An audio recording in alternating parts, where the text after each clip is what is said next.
सुप्रभात। साहब जी की युग पुरुष से प्रथम भेंट। यह हमारी आज की आध्यात्मिक चर्चा का विषय है।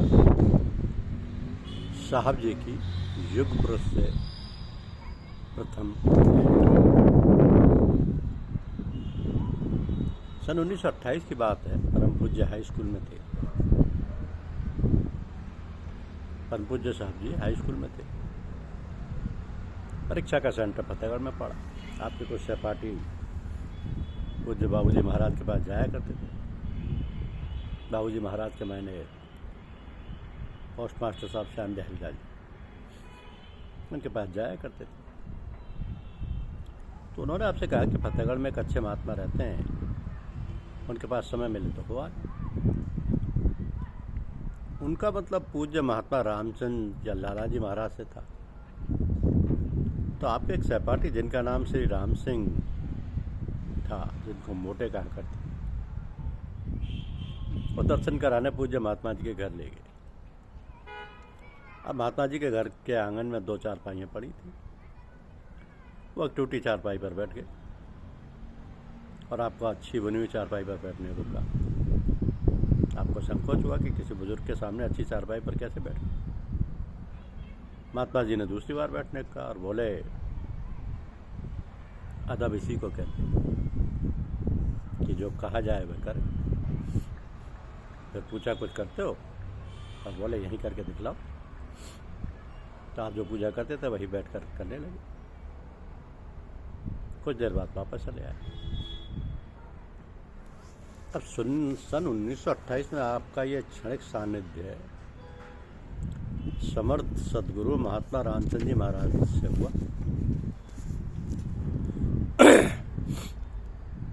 उसी समय महात्मा जी ने आपको इस विद्या का महान संचालक समझकर अपने प्रिय शिष्य महात्मा श्याम बिहारी लाल जी को सत्संग के ये शब्द कहे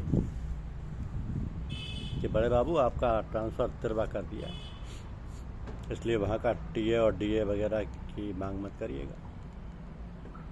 इस प्रकार पूज्य बाबूजी महाराज का ट्रांसफ़र तिरवा हो गया। आपके सहपाठी राम सिंह मोटे, जो कि पूज्य बाबूजी के पास पहले से जाया करते थे, आपसे कहा कि तिरवा के पोस्ट मास्टर साहब से ज़रूर मिल लेना, बड़े अच्छे महात्मा हैं। मगर आप तो अपनी पूजा में मस्त रहते। छोटे छोटे बच्चों को संध्या सिखाते, रविवार को हवन करवाते, आसन प्राणायाम का अभ्यास करवाते और उसी में लगे रहते। स्कूल से आकर कपड़े बदल कर, लंगोटी लगाकर, भगवा वस्त्र का चोला पहन लेना और एकांत में घूमना व पूजा पाठ करना, यही दिनचर्या थी। सोचते कि जंगल में साधना करनी चाहिए। उन साथियों की पूजा विधि देखकर जो पूज्य बाबूजी के पास जाते थे, सोचते कि यह भी कोई पूजा है कि ना तो आसन, ना ये प्राणायाम, जहाँ कहीं भी बैठे बस गर्दन झुका ली। लेकिन कभी कभी मन में तरंग उठती कि चलकर देखा जाए कि कैसे महात्मा है, और यदि उनकी बात अच्छी लगी तो सीख लेंगे, वरना वापस साथ चले आएंगे।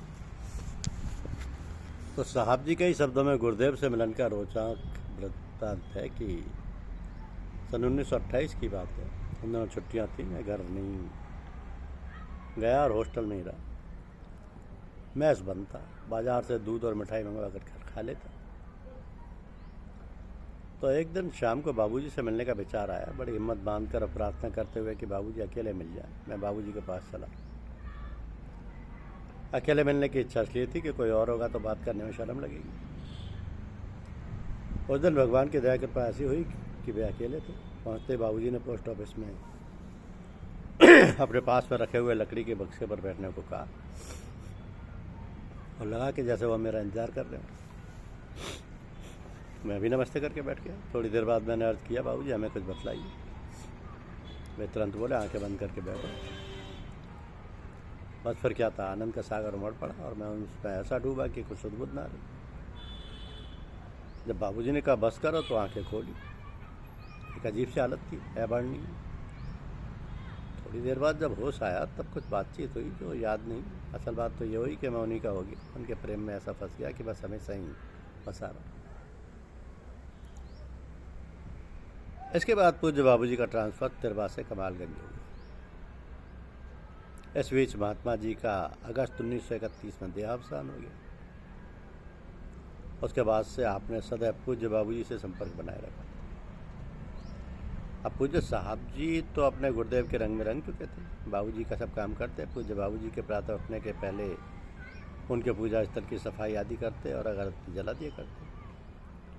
तो एक बार साहब जी के पिता ठाकुर जगदीश सिंह जी परम पूज्य बाबूजी के पास आए और कहा कि हम लोग ठाकुर खानदान के हैं और ये अच्छा नहीं लगता कि हमारे लड़के आपके यहाँ ये सब काम करें। तो बाबूजी महाराज ने कहा कि हम आपके लड़के को ज़बरदस्ती थोड़े यहाँ रखें, वो तो अपनी मर्जी से यहाँ रह रहे। पूज्य बाबूजी को कभी कभी रात में देर हो जाती तो अम्मा साहब जी की को बाबूजी के बिस्तर पर सुला देती और जब बाबूजी रात में आते तो टूटी चारपाई पर चुपचाप लेट जाते, किंतु आपको कभी नहीं जगाते। सुबह आप कहते कि बाबूजी आपने हमें जगा दिया होता तो आप कहते एक ही बात है, हम तो आराम से चारपाई पर सो गए, कोई तकलीफ नहीं हुई। यह था परम पूज्य बाबूजी महाराज का पुत्रवत स्नेह अपने आध्यात्म पुत्र पर, जिसने आज चारों ओर उनके नाम को रोशन कर रखा है। ये अहरनेस विस्तृत होता वही सत्संग है जिसके लिए महात्मा रामचंद्र जी महाराज ने कहा था कि जहाँ तक हो सके उसको दुनिया के हर कोने तक फैला दो। धन्यवाद। यूट्यूब चैनल को लाइक और सब्सक्राइब अवश्य कीजिए। शुक्रिया।